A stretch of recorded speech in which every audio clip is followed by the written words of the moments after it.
Well, good afternoon, ladies and gentlemen.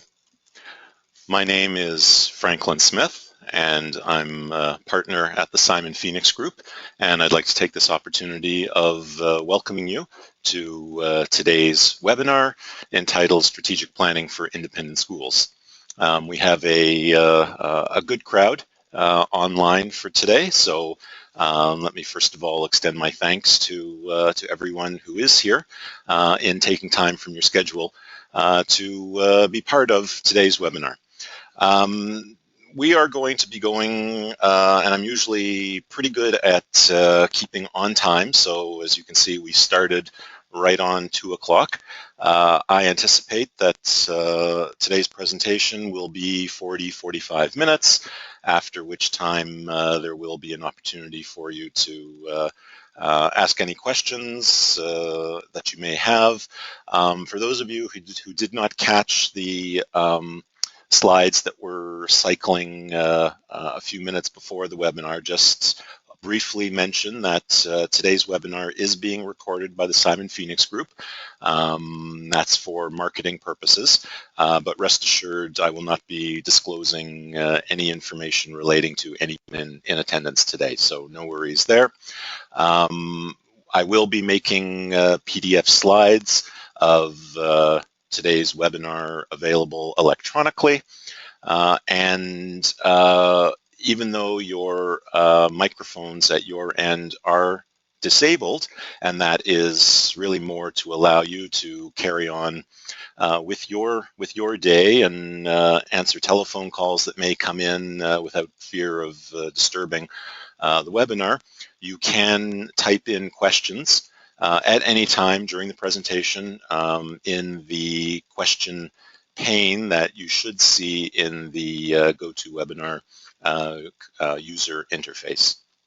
So hopefully you can all hear me well.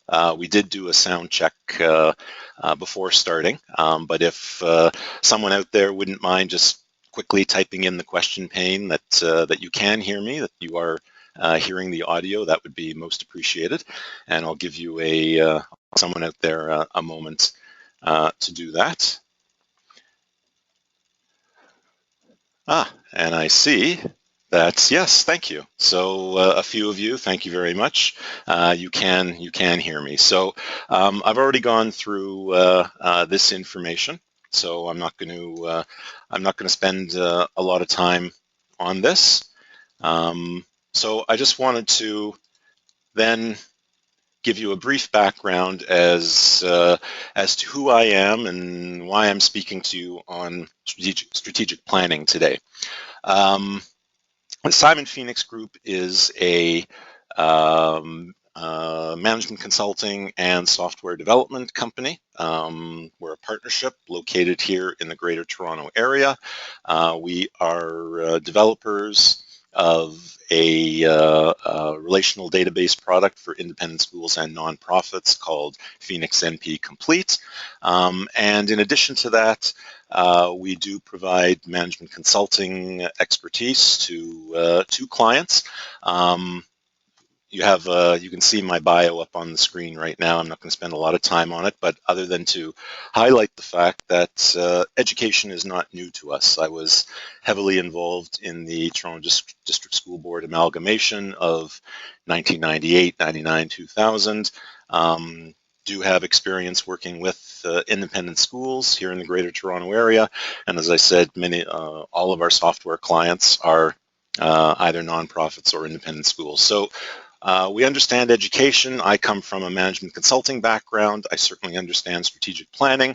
So this is really an opportunity to share some of my experience, and hopefully it can be of some support and assistance to you as you go through your own strategic planning experiences. I'm going to really spend my presentation today is really going to be focused on giving a broad background as to how I, as a management consultant, have throughout my career conducted strategic planning exercises. Clearly, there's not time today to delve into a lot of detail, but I hope what I'm going to present will provide with at least a broad overview of how, at least in my opinion, strategic planning exercises should be conducted and should be approached. And as with anything in life, there are ways of doing things, and then there's better ways of doing things. So hopefully we can always strive to try and do things the better way, as it were. So the slide that you see up on the screen now has been reproduced from Forbes' website, and it sort of succinctly puts put down on one slide what the approach and what the steps to strategic planning should be. And you can read them just as well as I can, so I'm not gonna read them in detail. But I guess what I'm going to try and achieve today is to really show you how each of these 5 steps, what concrete actions can be taken to sort of put some put some details behind each of these steps. So let me move then towards the methodology as to what a strategic planning exercise should incorporate. And any strategic planning exercise should incorporate an understanding of organizational mission, vision, and values. And I'll delve into these in more detail, and that's the basis of today's presentation.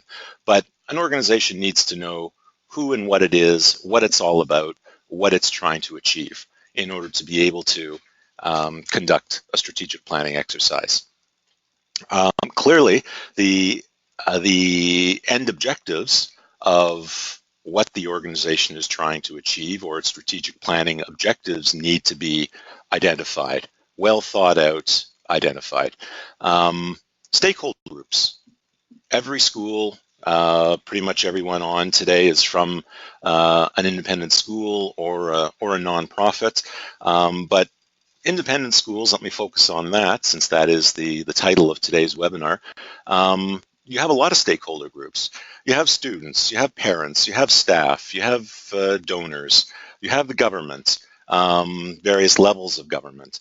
You have extended family members. You have, if you're a faith-based school, you have co-religionists, churches, synagogues, mosques that may or may not be affiliated or associated with your organization. So there's a lot of different stakeholders whose opinions need to be taken into consideration. And that leads into the next point, which is stakeholder consultations. I'm a firm believer in involving stakeholder groups. It's not good enough for management to just sit down and come up with a strategic plan and here it is, we've decided on what it is, and now everyone has to follow in line and follow step. To me, that does not make for a successful strategic planning exercise. So stakeholder consultations are very important.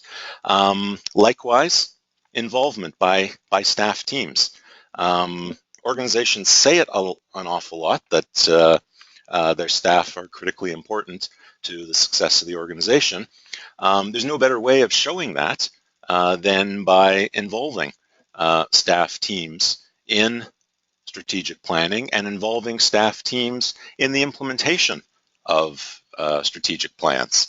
There's no better way of achieving buy-in than by having staff involved right from the outset.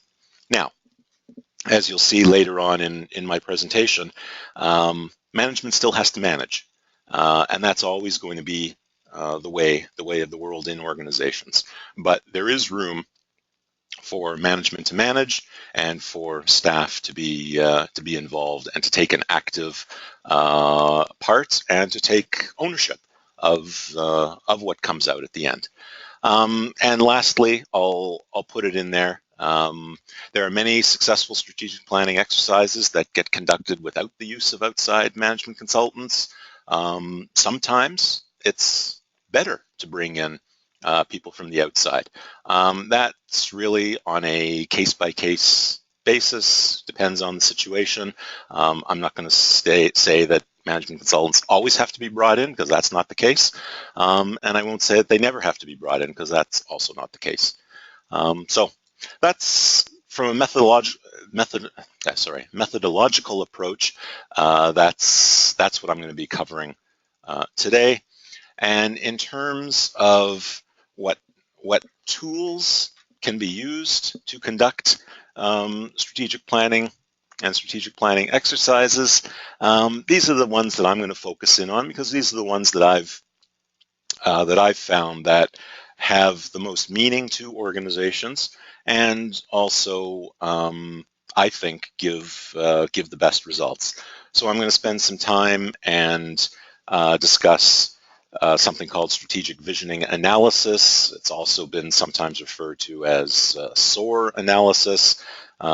Personally, I grew up with strategic visioning. That's the one I prefer. SWOT analysis, which has been around for a long time. I'm also going to get into in more detail. The third one you may have seen before, you may not have seen before.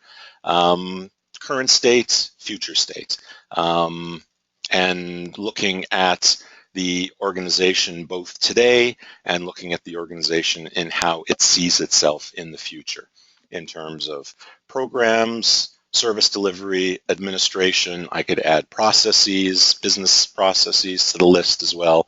So that one we'll take a look at. Gap analysis is another tool which links nicely with the current state, future state, which I will spend some time on. And finally, everyone's favorite topic: how do you quantify all of this? It's great to talk, but you also need to be able to base decisions, hopefully, on something that's real, something that's quantifiable, and that's where program evaluation, performance indicator metrics come into play. Fancy words. I'm hopefully going to try and bring it down a little bit and try and clear away some of the fanciness, and in order to hopefully make it real for you to apply within your own organizations. So let's start then, and let's start with delving into some different methodologies of conducting strategic planning. And the first one I'm going to look at a little bit closer is mission, vision, and values. So what do I mean by mission, vision, and values? Well, the purpose of the organization. To put it as simply as possible, that's the organization's mission. What's the organization all about? What's it there for? What is the long-term change that the organization is trying to achieve? That's something that's called vision. And what in fact guides the organization as to how it's going to conduct itself, how it's going to conduct its business, that's what's often referred to as values. So there's nothing that speaks to definitions more than actually examples, and I'm going to give you an example right now. This could be a mission statement for a school, and here's an example: to provide education that focuses on increased commitment to community through volunteerism, community engagement, and civic involvement. That looks like a very nicely put together mission statement that could be the mission statement for a school that focuses in on building community engagement amongst its students and families and staff. I'm sure each of your schools has some more precise definitions or more precise examples of what it is that your organization is trying to achieve, and hopefully through engaging all of your different stakeholders.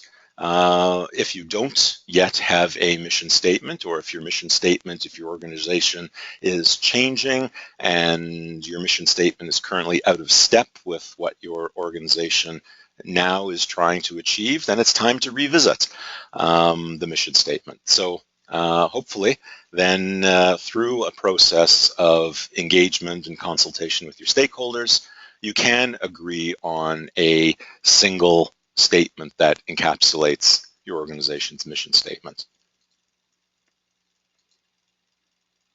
An example of a vision statement. I mentioned earlier that mission statements are focused very much on what the objective of the organization is. The vision statement is trying to get to what it is the organization is trying to do in the external environment, whether it's the city, the country, the world. So you could think of some organizations out there that have a national focus, like the Canada Revenue Agency, for instance, or an organization that has an international focus, like the United Nations, for instance. They would have a vision statement, hopefully, that would be commensurate with what it is that they are trying to achieve in the world or in the country. As an independent school, hopefully you would have a vision statement of what it is that your organization is trying to achieve within your community. So just going back to the previous example here, to lead in the development of a more civil and caring society in the Greater Toronto Area could be the vision statement for that school whose mission statement was about building community engagement and volunteerism. So again, just trying to make sure that things are nicely linked and linking what the organization is trying to achieve to what it's trying to drive within the broader context, the external environment. So there's mission, vision, and now values. Value, as I said earlier a few moments ago, what's important to the organization? What are its guiding principles, in other words? And here are some guiding principles, again, that could fit very nicely with that organization. Inclusiveness, efficiency, effectiveness, quality, participation. Those are all good ones. Respect. Go to your nearest hospital. You'll see that they always have mission statements and value statements posted. When you come in the main door of the emergency department, for instance. So organizations are, especially organizations that have not really been used to doing this in the past, are trying to make efforts to show that they're trying to be more responsive to their community, to their stakeholders, and these are ways of hopefully doing that. So, mission, vision, value. We highlighted that. I'm going to move on now to hopefully beginning the process of the formal process of strategic planning by identifying strategic planning objectives. And I'm going to go over these themes continuously during today's webinar. Inclusiveness, input from all stakeholders. I'm a firm believer in what you get out of a process, what you put into it. And the only way to get out of a strategic planning exercise or process an end result that everyone can agree on is by having everyone involved in it from the beginning. Senior management, staff, customers, donors, supporters, students, government, if it makes sense, and the list goes on. Strategic planning objectives need to be linked back to the organization's mission, vision, and values. It may seem obvious, but it's critically important. It doesn't it doesn't send the right message to have objectives that aren't linked back to what the organization's mission, vision, and values are.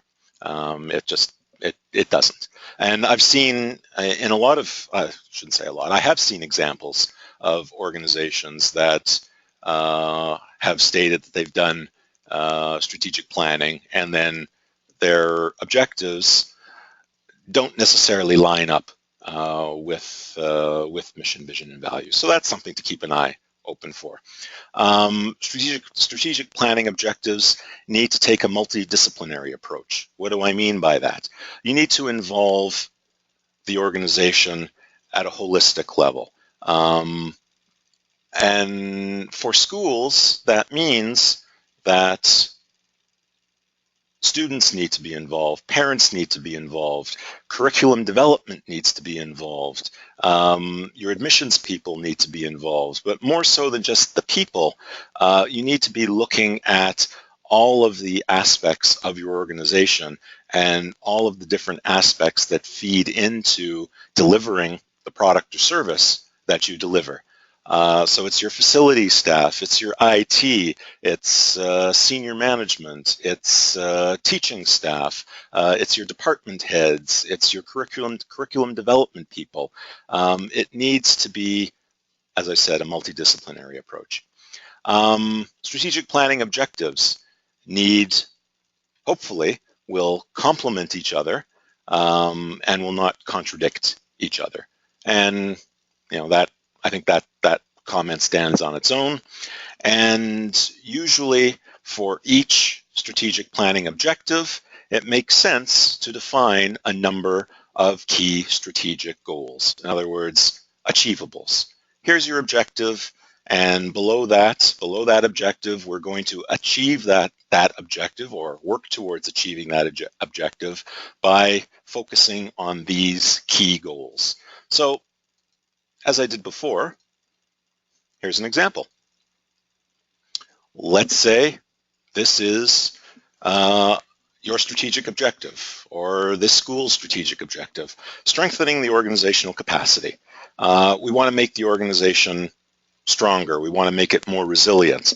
We want to be able to put the organization in a place where it can do more with the same amount of resources or even fewer resources. So how does one strengthen the organizational capacity? Well, what are some of the key strategic goals that could feed into that? Well, you could have enrollment. You could try and achieve strategic partnerships. Maybe you're developing curriculum, or you know an organization that's developing curriculum, so you can partner rather than everyone creating their own.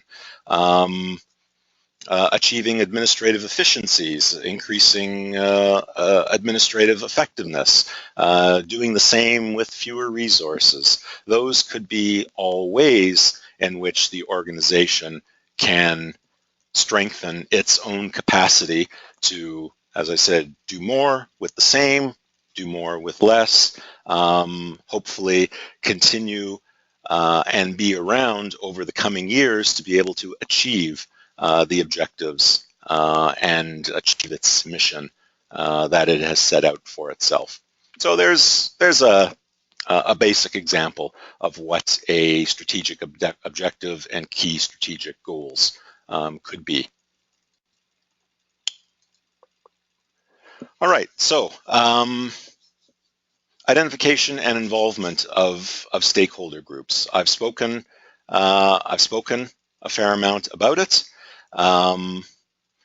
Typically, stakeholder groups would include board members, parents, staff, students, donors. I've already mentioned the list. So those need to be identified. They need to be involved in the process. They need to own the process. It is, as I said, part of an inclusive approach to strategic planning, one that is, as I already said, a holistic approach, rather than, I could have put there, father knows best, but then I'd be dating myself. try and stay away from an approach, a top-down approach, or an approach that's driven purely by management. It includes a lot of involvement of stakeholder groups, includes a lot of brainstorming, includes a lot of free exchange of ideas, and by definition requires a lot of time. There's no doubt about it. It's not just a simple matter of someone sitting in a room by themselves and coming up with a list of objectives and now we're moving on. It does require a lot of time, but the investment, as I said, is absolutely worth and is absolutely required in order to get the quality of the product out at the other end. This allowance for free exchange of ideas, brainstorming, ensures that differing perspectives are considered. It also sends a very clear message to everyone involved about how management intends to manage. And that's always an important message. And if it's done positively, it can win a lot of buy-in. I've seen it happen in the past. Doesn't necessarily mean that for sure it's guaranteed. Nothing is guaranteed, but it stands a very good chance of being successful. It's important to, of course, ensure that objectives and perspectives of individual stakeholder groups are managed, and that's where management comes in. It's important that if focusing on parent feedback or staff feedback, that management does make it clear what is within management's ability and what is not within management's ability, or what is within the capacity of the organization, what is not within the capacity of the organization. It would be great if the organization could invest $3 million in curriculum development or better benefits for staff over the coming 2, 3, 4 years. But if the organization doesn't have the resources, then those expectations need to be managed. And it really comes down to, therefore, finding the common ground, finding commonalities between different stakeholder groups, making sure those are brought out as part of the discussion, identified, and rationalized. By rationalized, I mean that they're focused on the core ideas that everyone can hopefully agree on, because there is commonality. So that's the initial process of identifying and including stakeholder groups. Stakeholder consultations, critically important. They could be a single session, could be multiple sessions, could be multiple sessions per stakeholder group, or you could have a mix. Multiple sessions including different stakeholder groups. It all depends on the organization. It all depends on what's trying to be achieved. But it's always that balance that we're trying to achieve. And it's the visibility of that balance which is very important. Stakeholder consultations will also include key areas for review and analysis, as identified by senior management, by the board. Goes back to the comments I made earlier, that management has to manage. They have the right to manage. That's what they're there for. And so management is going to have its ideas of what it is that it's trying to achieve. And those need to be brought to the table and ensured that in order to make sure that expectations are managed. Sessions, I really should have put there, not typically facilitated. Sessions should always be facilitated. It's preferable sometimes to use an outside consultant. Oftentimes, at the consultation stage is when you oftentimes get people to react. You want people to react. Sometimes those reactions are positive. Sometimes they're less positive. That's part of what needs to be managed. And sometimes That can be done very effectively by someone who's internal to the organization. Many times it is more effective to have someone from the outside assisting with that. I've been called in many times before to do that. It certainly does give management some additional flexibility, and in some organizations it does make sense. In some, you're fine using someone internally. All sessions need to be fully documented. That documentation needs to be shared with everyone. Everyone needs to buy in to decisions that may have been taken in sessions, or areas of commonality that were identified during sessions. So all that needs to be documented. All that needs to be fed back to everyone who's taken part. Staff teams. There is a critical role for engaging staff teams in stakeholder sessions. Senior management manages. The board of directors has fiduciary legal responsibility. It's staff that conducts the day-to-day business affairs. So staff is in the best position of identifying what it is they do, what their impediments are to doing it, what needs to potentially be changed in order to help the organization. So they need to be involved in stakeholder sessions, particularly where strategic goals impact on organizational processes, administrative procedures, processes. Then for sure, staff teams need to be involved. And ultimately, when it comes time for implementation of what comes out of the strategic planning exercise, an organization is going to look to its staff, so they need to be there right from the start. It is, of course, as I said, important that documentation is summarized, provided back to each stakeholder group for comment and feedback, and that it's not just the facilitator's job to document what's taken place. It's the facilitator's job to challenge stakeholder groups, and challenge them in a positive way, challenge them on assumptions that they are holding, or opinions that they might have, reframe their thinking on what they view the organization's strategic goals are or should be. There's a lot of opportunity for a facilitator to come in and positively challenge people in those areas. And so that's what I mean by that. Okay, so I'm just doing a quick time check here, and I see that it is coming up to 2:35. So I think I'm pretty much on time. We have about 10-ish minutes left in the presentation, and then I see some questions and comments have started to come in, so we can handle those as well. So the next step, involvement by staff teams. I said before, it's important for staff teams to be involved. I've conducted exercises where staff teams have been intimately involved. Here are the benefits. It provides direct experience and training for staff who may have never been exposed to a formal strategic planning exercise or process.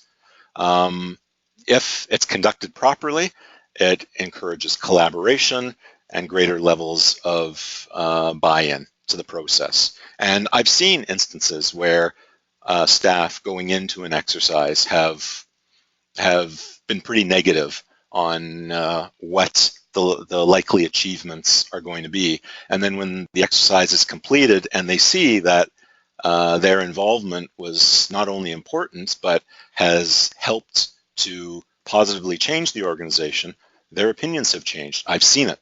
I've been involved in it. It's wonderful to see when it does happen. It provides opportunities for staff to become organizational change agents. This is critically important. Organizations have to constantly go through a process of change. You want your staff to be out in front of this. You don't want to have to drag staff kicking and screaming, because then it isn't going to work. It allows staff to have a direct role in and responsibility for strategic plan implementation. Without your staff, it isn't going to work. And without them involved with it intimately, it also isn't going to work. So that's really the methodology. I'm going to focus in the last 10 minutes that I have on a number of different tools. Some of these you may have heard of before. Again, I'm not going to go into huge amounts of detail here. I just want to put enough up on the screen so you get an idea of what some of this fancy language is actually referring to. So strategic visioning, or SOAR analysis. Strategic visioning provides a framework to engage stakeholders in a shared conversation, to really put out on the table what the organization already does well, what possibilities exist that have not yet been dealt with or addressed, such as improvements in business practices, changes to the student experience, changes to your school enrollment or registration process, improvements in workflows, etc. What the organization can be known for in the future. If you don't think your own organization, your own school is sufficiently separate in the minds of your customers as to what it is that you're trying to achieve, then that's something that you need to change. And so what is it that you want to be known for in the future? And how will the organization know when its goals and aspirations have been achieved? So those are all things that need to be part of a strategic visioning exercise. And again, your senior management, your board, for sure need to weigh in on that. They have their ideas, and those ideas need to be shared with the other stakeholders for input, for coalescing, for a free flow exchange, to make sure that everyone does buy in. So that's strategic planning. It's really that's the that's the strategic visioning. It's really more at a higher ephemeral level, if I can use that word. Bringing it down a little bit to a more operational level, there's SWOT analysis, or environmental scanning, and this you've likely heard of this before. It's a very structured planning tool that has been around since the 1960s. It's really meant to define the degree to which the internal environment to the organization is a fit or a match with the external environment that the organization operates in. So it's really trying to, SWOT stands, of course, for strengths, weaknesses, opportunities, threats, what the organization's strengths are, what its weaknesses are, what its opportunities are, and what the threats to the organization to achieving its goals, its strategies are. And it's really meant to build that bridge, if you will, between the internal environment and the external environment. So that's SWOT analysis. SWOT analysis, as I said here, strengths are the characteristics of the organization that gives it an advantage over others. The weaknesses, characteristics that place the organization at a disadvantage relative to others.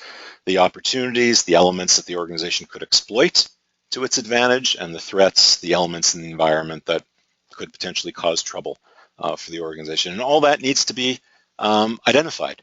All that needs to be highlighted, because you can't possibly conduct activities meant to change an organization or meant to further an organization's strategic goals without understanding that.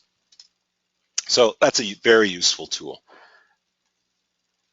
Current state, future state. This is one that that is a particular favorite of mine, particularly from a change management perspective. And there's a lot of elements of change management and strategic planning, or strategic planning and change management, depending on how you want to look at it.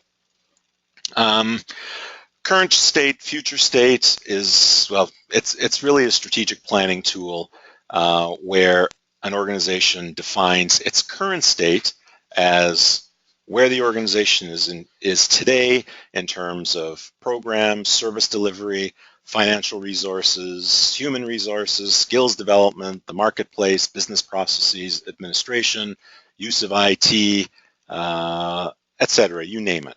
Where the organization is in terms of all of these elements. The future state, it's the same thing, but where the organization sees itself developing within an identified future time period. So you know where you are today, you've identified where it is that you want to be a year from now, 5 years from now, whatever your time horizon is. The difference, what's going to get you from here to there, is what we call the gap. And that definition of what it's going to take to get an organization from the current state to the future state is the next tool that I want to talk about, which is gap analysis. So yes, compares actual with desired or current state with future state. That comparison, as I mentioned, can be in terms of business processes, HR, IT, marketing, facilities, financial performance, you name it. It provides a basis or a foundation for determining resource allocations, what it's going to take to get you from here to there. Or in other words, to bridge the gap or bridge that delta.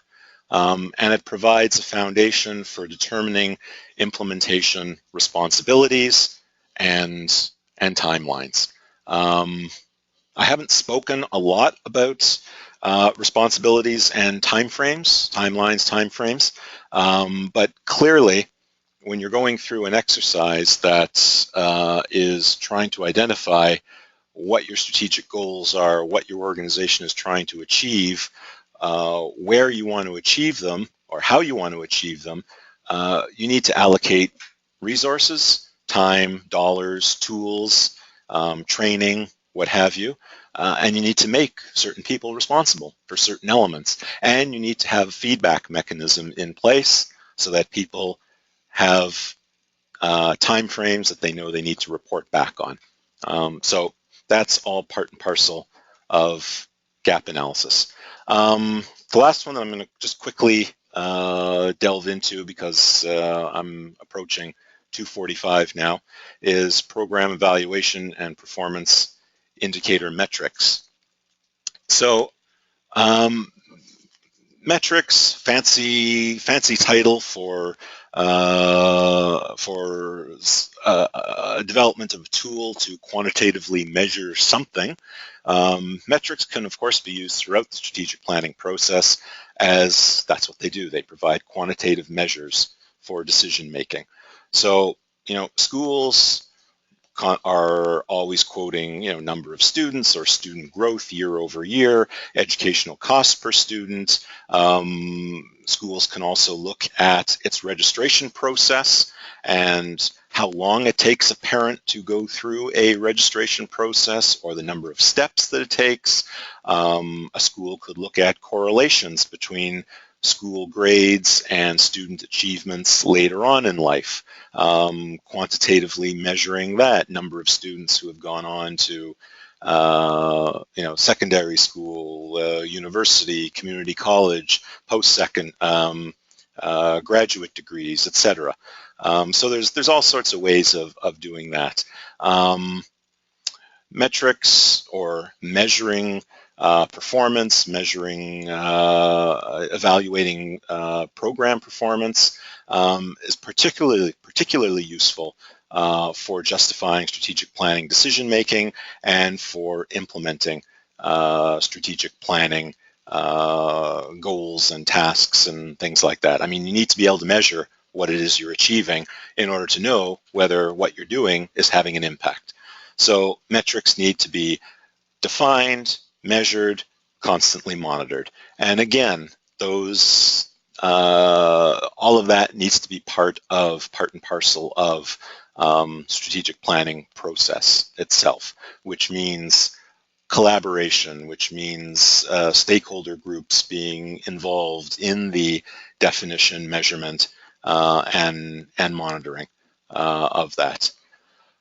So, in summary then, perfect timing because I see it's just after 2:45. So in summary, I was thinking about how to summarize today's session because there are a few slides there. So how would I summarize it? Well, strategic planning, first of all, is not rocket science. What it is, though, is a logical, structured approach at trying to change an organization. And an organization is not a monolithic entity. An organization is comprised of its stakeholder groups, the people that come together to help make an organization successful or not successful.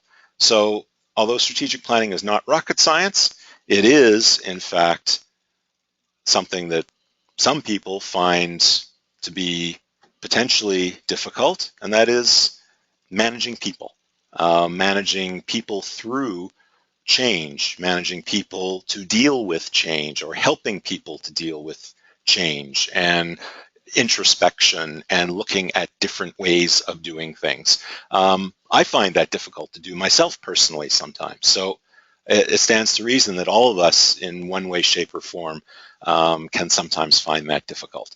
The success of a strategic planning exercise is dependent in large part, absolutely, and this is a theme that I came back to, on the approach that's taken. If it's a top-down, management knows best type of approach, probably isn't going to work as well as an approach that is inclusive and that focuses on incorporating the opinions of your stakeholder groups. It needs to be inclusive, it needs to be multidisciplinary, it needs to be logical. Of course, management still needs to manage, management needs to set the expectations, management needs to be the first to come to the table with ideas on mission, vision, values, strategic objectives, key strategic goals, etc. That's what management needs to do. Management also needs to manage people's expectations about themselves and about the organization. And lastly, external consultants, yes, under certain circumstances, they can achieve greater results under certain circumstances. They're a requirement. Under certain circumstances, they're not required. It's really on a case-by-case basis. So I'm going to leave it at that point.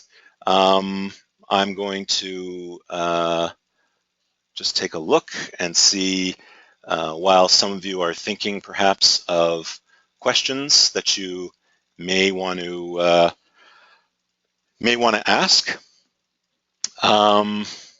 I see some questions have come in, and I'll give an opportunity for some more.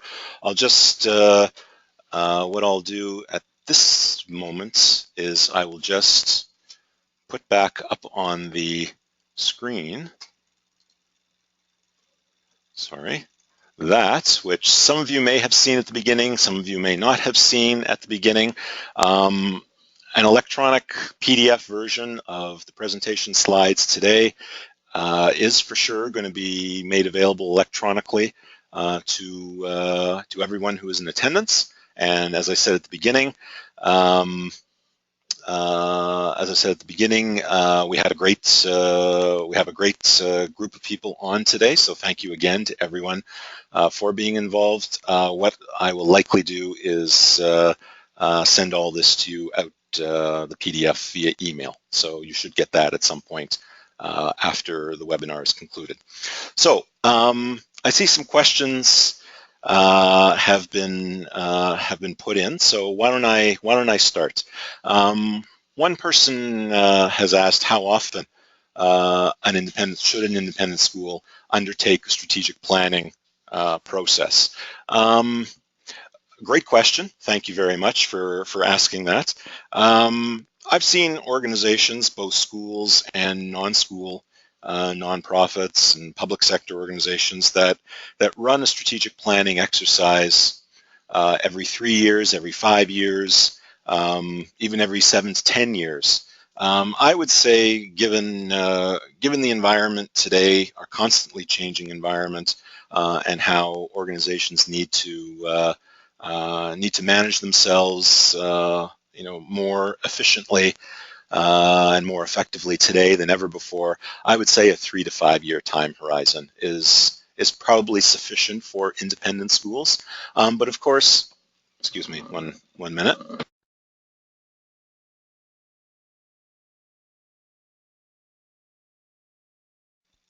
Sorry, just a little dry there.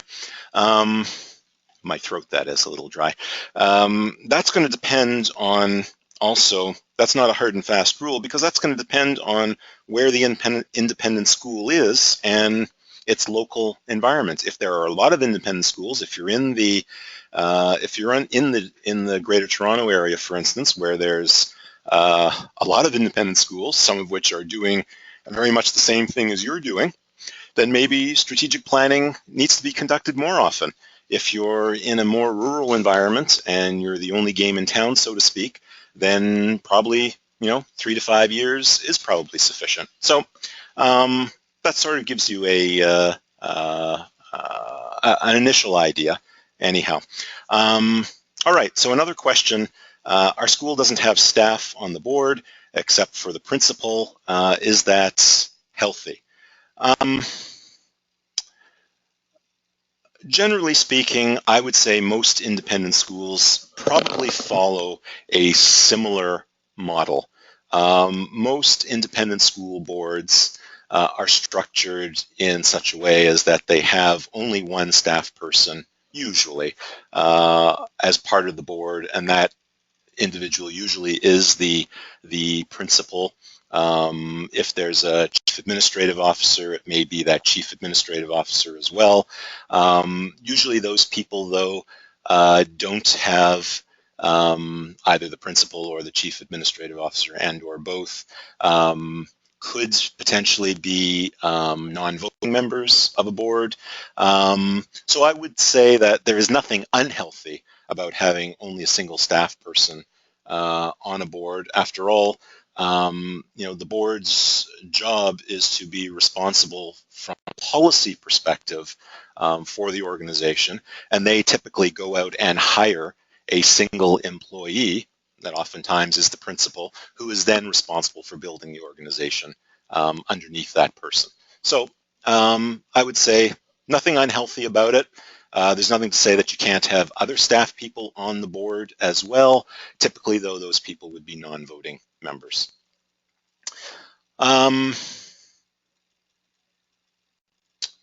Another comment, another question that was asked, so I'm just going through them. There's some repeat questions, so I'm trying to filter those on the fly. Oh, here's one that hasn't been asked by anyone else. Can you expand on the point about externally led versus internally led? When is the strategic planning exercise most appropriately led by an external party? If internally led, who is best suited to run it? Great question. I'll answer that by really basing it on my own experience. I've been involved in strategic planning exercises where,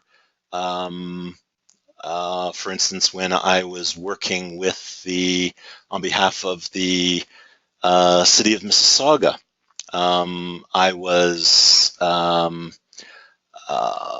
part of a consulting group that was effectively dedicated to working within the city. So from a city staff perspective, we were internal to the organization. I mean, strictly speaking, we were external because we weren't city employees per se, but staff viewed us as internal because we were solely dedicated to working within the city itself and had offices within the city. So from that tied to the city manager's office. So there was an example where an organization would not have been receptive necessarily to someone being parachuted in from the outside, like any of the big external consulting firms out there. Not because what they would do is any different than what I did in the situation, or do it better or worse or what have you, but they'd be viewed as outsiders. They'd be viewed as, well, they're really not really city staff. They don't understand us. So there's an example where it helped to be viewed as internal to the organization. Sometimes organizations, and specifically boards and management, will have a pretty good sense of what it is they want to achieve, but they will want someone from the outside to come in and work with staff to help bring staff along to their, I don't want to say their way of thinking, but if there's an organization where potentially there's been a history of conflict, it is oftentimes useful to bring in someone who is known to be external to the organization in order to help bridge that conflict, or bridge that gap, and bridge that history. That external consultant would be viewed as someone who doesn't have any axes to grind, someone who's trying to help the organization and the competing points of view to bring some consensus to the table. So there's I hope that that provides a bit more meat on the bones, so to speak, or provides you with a little deeper understanding of what I was trying to get at. Oh, good. Yes, thank you.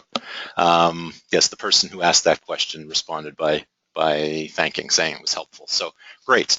All right. So I see it is 2:58. Pretty close. So I'm going to wrap up then by just saying thank you very much to everyone for being in attendance today. I'm just going to put up on the screen our final slide, and there you have my email address. As I said, you can expect to see a PDF of all of these slides in your email shortly. So thank you very much. Appreciated the great attendance that we had today. And we look forward to doing this again. Please keep an eye out on your email for future webinars that the Simon Phoenix Group will be conducting.